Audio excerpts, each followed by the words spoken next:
Boris Johnson has been warned the post-Brexit trade deal with Australia could spectacularly backfire on him, as areas that have historically not voted SNP could be most affected by it, providing Nicola Sturgeon with a chance to claw back some support. The UK's negotiating team, led by International Trade Secretary Liz Truss, are aiming to have a post-Brexit trade deal signed with Australia before the G7 summit in Cornwall on June 11. But the proposals for a zero-tariff and zero-quota trade deal has sparked a furious backlash from farmers,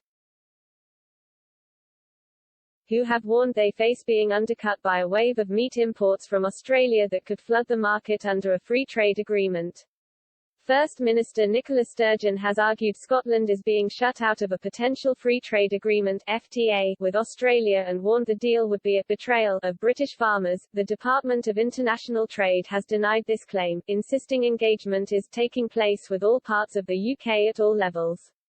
A spokeswoman added, trade ministers have been discussing this with Scottish ministers throughout the process, most recently this week, and will continue to do so as we move forward in the negotiations. Any deal we sign will include protections for the agriculture industry and will not undercut UK farmers or compromise our high standards. But a spokesman for Ms Sturgeon raged, simply telling the Scottish Government and other devolved administrations what UK ministers have already decided unilaterally doesn't qualify as engagement in any meaningful sense. Now Professor Alex de Ruyter, director of Birmingham City's University Centre for Brexit Studies, has warned the trade deal could backfire on the Prime Minister. As areas of Scotland least likely to vote for the SNP could be most affected.